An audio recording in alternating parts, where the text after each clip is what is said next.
भरोसे के लिए आप सभी दर्शकों का शुक्रिया।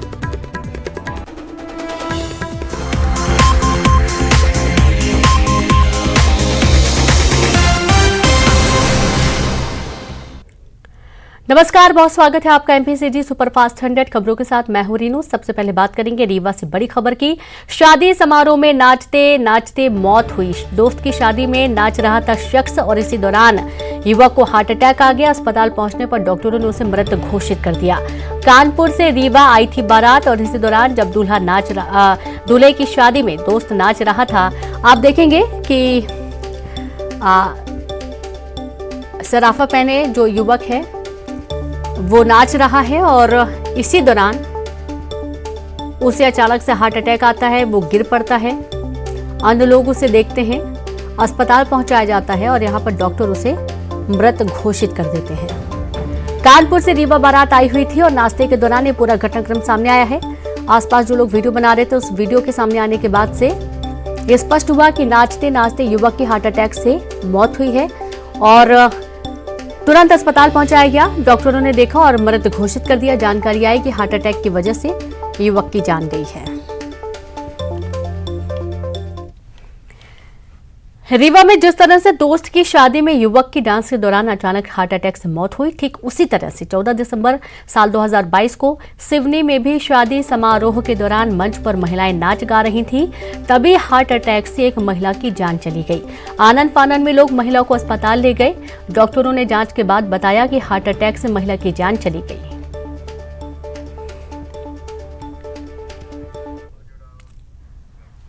और कुछ टाइम पहले इंदौर में भी ऐसे ही कुछ खबर सामने आई थी, जब एक व्यापारी जिम करने के लिए जैसे ही ट्रेडमिल पर पहुंचता है उसे हार्ट अटैक आ जाता है और वो जिम में गिर पड़ता है। जब लोग उसे समझ पाते जब तक उसकी मौत हो चुकी थी और जब अस्पताल भर्ती किया गया तो पता चला कि उसे हार्ट अटैक आया जिससे उसकी जान चली गई है।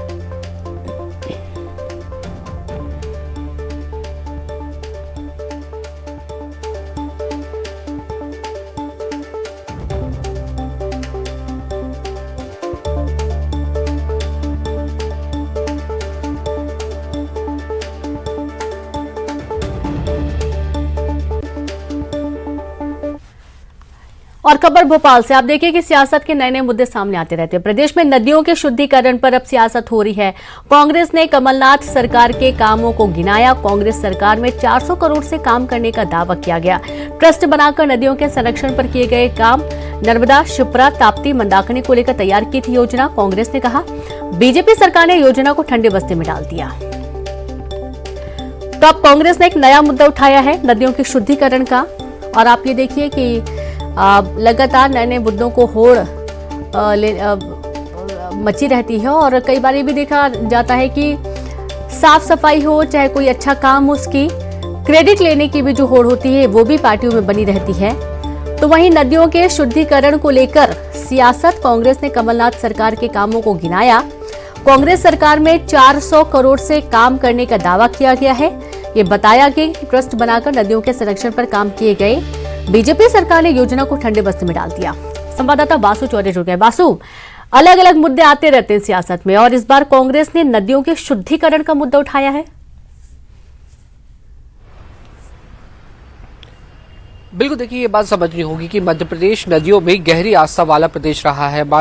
नर्मदा की पूजा मध्य प्रदेश के घर घर में की जाती है और इसी तरह से क्षिप्रा जो कि बाबा महाकाल की नगरी उज्जैन में बहती है, ताप्ती की बात की जाए या फिर मंदाकिनी की बात की जाए जिसको गंगा तुल्य भी माना जाता है, इन तमाम नदियों को बहुत आस्था के साथ देखा जाता है और लोक आस्था इससे बड़े पैमाने पर जुड़ी हुई है। तो स्वाभाविक सी बात है कि नदियों को लेकर भी मध्य प्रदेश में सियासत कोई नई बात नहीं है। लंबे समय से ये सियासत होती हुई आई है। जब प्रदेश में कमलनाथ की सरकार बनी थी तो नदियों के रखरखाव संरक्षण के लिए ट्रस्ट बनाने की बात हुई थी और लेकिन कमलनाथ और कांग्रेस की ओर से जो वीडियो जारी किया गया उसमें बताया गया है कि इस योजना को मध्य प्रदेश में सरकार बदलते ही ठंडे बस्ते में डाल दिया गया। अब अगर एक बार फिर से मध्य प्रदेश में कांग्रेस की सरकार बनती है तो इन नदियों के संरक्षण के लिए फिर से पहल की जाएगी। इसके अलावा कांग्रेस लगातार बीजेपी पर नदियों पे हो रहे अतिक्रमण, नदियों पर की हो रही अवैध खनन जैसे तमाम मुद्दों को लेकर आरोप भी लगाती हुई आई है। और 2018 के चुनाव में भी आपको ध्यान हो कि अवैध खनन का जो मुद्दा है वो जोर शोर से तूल पकड़ता हुआ नजर आया था। और अब जब चुनाव नजदीक आ गए हैं तो एक बार फिर से नदियों का जो मुद्दा है वो उठने लगा है। कहीं ना कहीं कांग्रेस पूरी तरह से कोशिश करेगी कि इस मुद्दे पर बीजेपी को घेरा जाए, कटघरे में खड़ा किया जाए और आस्था के साथ साथ एक सियासी मुद्दा भी ये बनता हुआ दिखाई दे रहा है। बहरहाल देखना होगा कि सरकार किस तरीके से इस पूरी कांग्रेस के आरोपों का जवाब देती है, क्योंकि सरकार ने भी नर्मदा के दोनों ओर वृक्ष लगाने का काम करने का दावा किया है और इसके साथ ही मुख्यमंत्री शिवराज सिंह चौहान ने भी नर्मदा यात्रा की थी। लेकिन अब उसका क्या कुछ असर 2023 में दिखाई देता है, ये जरूर देखने वाली बात होती है। और जनता नदियों की आस्था का जहां तक सवाल है, कितना कांग्रेस के साथ और कांग्रेस के इस वचन के साथ खड़ी हुई नजर आती है, ये भी 2023 के चुनावों में साफ हो जाएगा। लेकिन इन सबसे एक स्थिति बेहद स्पष्ट है कि कांग्रेस और बीजेपी दोनों ही दल तमाम अलग अलग तरीकों से अब जनता के बीच अपनी पैठ बनाने का काम शुरू कर चुके हैं, क्योंकि चंद महीनों बाद ही मध्य प्रदेश में विधानसभा के चुनाव होने हैं। जी बिल्कुल। और अब ये भी देखा जाता है कि आस्था से जो ज्यादा जुड़े मुद्दे होते हैं उनको प्रमुखता से उठाया जाता है, चाहे फिर बयानों को ले लें, चाहे वो साफ सफाई को ले लें। अब नदियों का एक ऐसा मुद्दा है वासु जो कि लोगों के आस्था का केंद्र भी बना होता है। शिप्रा नदी की बात कर ले, नर्मदा नदी की बात कर ले, मुख्यमंत्री ने नर्मदा यात्रा की थी, दिग्विजय सिंह ने परिक्रमा की थी, ऐसे लगातार होड़ सी मची रहती है। पहले कौन पार्टी?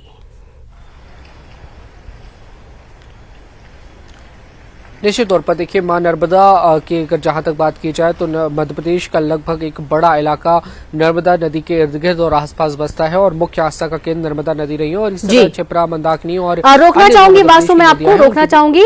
बीजेपी से हितेश वाजपेयी जी जुड़ गए। हितेश जी, कांग्रेस का कहना है कि कमलनाथ सरकार में कामों को किया गया और नदियों के संरक्षण के लिए करोड़ों के काम किए गए और जो योजनाएं चलाई गई थी बीजेपी की सरकारों ने ठंडे बस्ते में डाल दिया। एक बार फिर से नदियों का मुद्दा उठाए, जिनमें प्रमुख नदियां जो कि आस्था से भी जुड़ी होती हैं, चाहे शिप्रा नदी की बात करें, नर्मदा नदी की बात करें, अन्य नदियों की भी बात करें। पहला रिएक्शन सर आपका। देखिए, कांग्रेस की सरकार आने के बाद आपको ध्यान होगा गोविंद सिंह जी ने नदियों के खनन का विषय निकाला था कैबिनेट में, इनका झगड़ा भी हुआ था आपस में जी। हमने बहुत डिबेट भी इस पे करी थी। फिर पीसी शर्मा का विषय आया था कि ये नर्मदा नदी खोद रहे हैं इनके लोग सारे, ये भी कैबिनेट में आया था। उमंग सिंगार ने आरोप लगाया था कि दिग्विजय सिंह खनन माफिया को और सबको संरक्षण दे रहे हैं, ये भी हम लोग डिस्कस कर चुके हैं। तो पूरी सरकार 15 महीने खनन पर आमादा रही और इन्होंने बिल्कुल बेहिसाब तरीके से नदियों का शोषण किया। यदि एक भी जगह एक भी घाट बनाया हो इन्होंने तो हमको बता दे कि कहीं एक ईंट लगाई हो इन्होंने कि घाट बना के किया हो, कहीं इन्होंने कोई पानी जहां मिल रहा है उस पर कोई ट्रीटमेंट प्लांट बनाया, उसका शिलान्यास भी किया हो तो चलो बता दे। गोल गोल बात करने से थोड़ा ना कुछ होगा। और वहीं पर मैंने आपको बताया, आप बिल्कुल गूगल करिए कि गोविंद सिंह ने मिनिस्टर रहते हुए कहा इस बात को कि नदियों का खनन बहुत बुरी तरीके से हो रहा है, चीफ मिनिस्टर को उस पर ध्यान देना चाहिए। आप निकाल, हम तो डिबेट कर चुके हैं, आपके न्यूज 18 से भी कर चुके हैं उस समय जी। भूपेंद्र गुप्ता जी भी जुड़े हुए हैं हमसे, उनसे भी रिएक्शन ले लेते हैं। अब भूपेंद्र जी, जो कांग्रेस आरोप लगा रही है कि नदियों के संरक्षण का काम उन्होंने शुरू किया था कांग्रेस ने और अब बीजेपी ने उन योजनाओं को ठंडे बस्ते में डाल दिया। यहाँ तो हितेश जी उल्टा कह रहे हैं कि भाई आप ही के समय में उल्टा आरोप लगाए जा रहे थे कि खनन माफियाओं को बढ़ावा दिया जा रहा है, नदियों का खनन किया जा रहा है। 18 साल के वीडियो उठा लें, पब्लिक डोमेन में है 1000 वीडियो कि किसके परिवार के लोग जो है नदियों को छलनी कर रहे थे। 1000 वीडियो हैं। गोलियां चलाई हैं इन्होंने नदियों को लूटने के लिए। इन्होंने जो है आईपीएस अधिकारी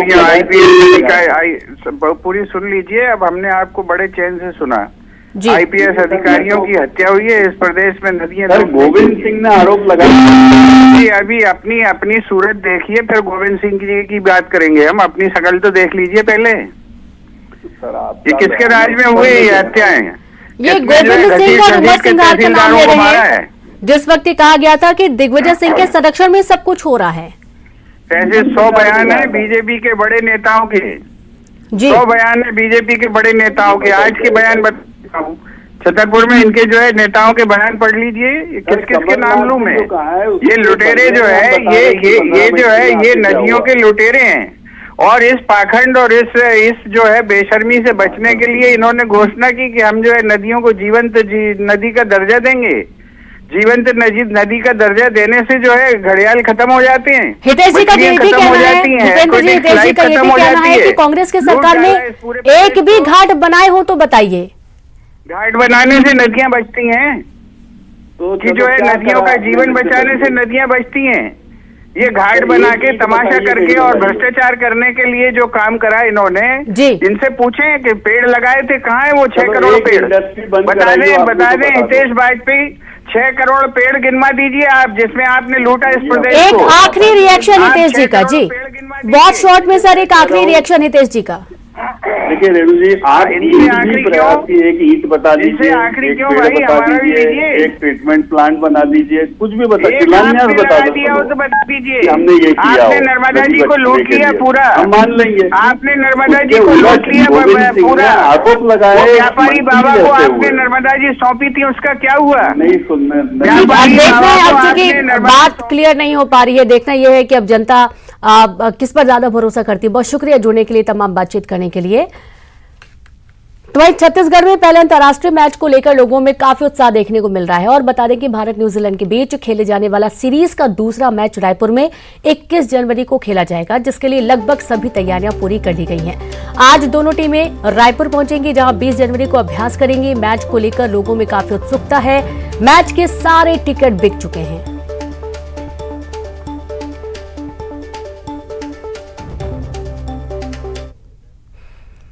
खबर रायपुर से, जहां आज पहुंचेगी भारत और न्यूजीलैंड की टीम। अंतर्राष्ट्रीय क्रिकेट मैच को लेकर बनाया रूट प्लान। दोनों टीम होटल से सेरी खेड़ी से होकर पहुंचेंगे स्टेडियम। पार्किंग के लिए बनाया गया 10 जोन। दुर्ग रायपुर के वाहन सेंध तालाब पर करेंगे पार्किंग। बिलासपुर बलौदा बाजार के वाहन परसदा कोसा मार्ग पर पार्किंग करेंगे। सुरक्षा में 1000 पुलिस बल तैनात रहेंगे। 20 जनवरी को दोनों टीम करेंगे प्रैक्टिस। 21 जनवरी को मैदान में उतरेंगी भारत न्यूजीलैंड की टीम।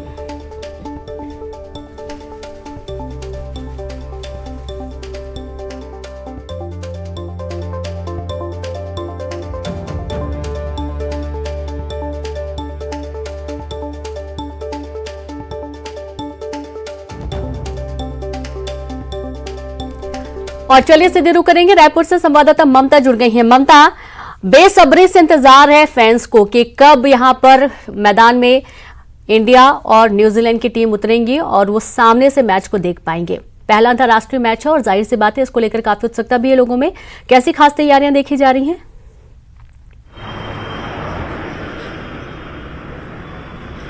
बिल्कुल, देखिए आज शाम को 4 बजे खिलाड़ी पहुंचेंगे और जाहिर तौर पर एयरपोर्ट पर भी भीड़ उमड़ती है। पहले भी जो मैचेस हुए हैं इस तरह से, जब क्रिकेट स्टार्स आते हैं तो उनके जो चाहने वाले हैं वो वहां पर पहुंच जाते हैं। तो वहां पर खासतौर पे पुलिस की व्यवस्था की गई है। और इसके साथ ही अगर बात करें तो पूरे मैच को लेकर 1000 करीबन पुलिस का जो फोर्स है वो लगाई जाएगी। और इसके साथ ही पार्किंग से लेकर फूडिंग तमाम तरह की व्यवस्था की गई है। टिकट्स की बात और उत्साह की बात अगर हम बात करें तो इससे आप अंदाजा लगा सकते हैं उत्साह का कि कुछ ही घंटों में जो पहली बारी जो है ऑनलाइन टिकट जो बिक्री शुरू हुई थी, कुछ ही घंटों में पूरी टिकट जो है वो बिक गई थी। और इसके बाद में जो निर्धारित किया गया था वो सारी टिकट बिक गई थी। इसके बाद में अगले 2 दिनों के लिए जो है फिर से बुकिंग शुरू हुई है। लेकिन जो लोग हैं वो अभी भी उन्हें काफी मशक्कत करनी पड़ रही है। क्रिकेट स्टार्स जो आएंगे वो उनके लिए रूट तय किया गया है। उनको होटल ले जाने के लिए जो रूट है वो तय किया गया है। और इस दौरान जो है रास्ते में जो पूरी व्यवस्था जो है पुख्ता व्यवस्था की जाएगी और जो पुलिस फोर्स जो है वो तैनात की जाएगी।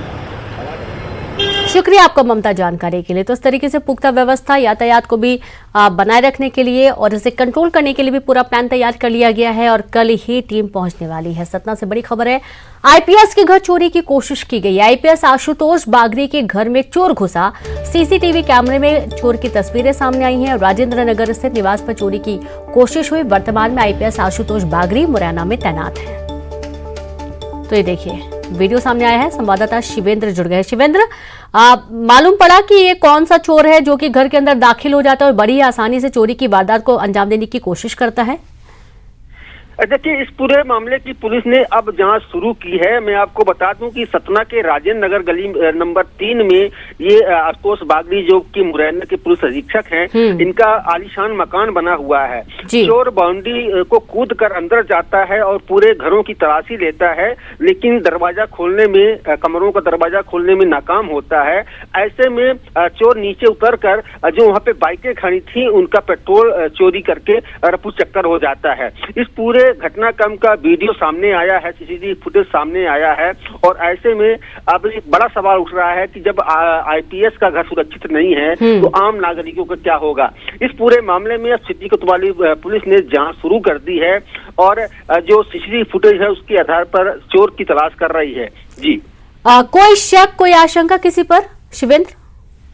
देखिए, अभी कोई आशंका नहीं है, क्योंकि ये आलीशान मकान बना हुआ है राजेंद्र नगर में और वहां पे ये पहली घटना है कि एक आईपीएस के घर को निशाना बनाया गया है, उसके घर में चोरी का प्रयास हुआ है और चोर बेखौफ बाउंड्री को कूद करके उसने चोरी की वारदात को अंजाम दिया है।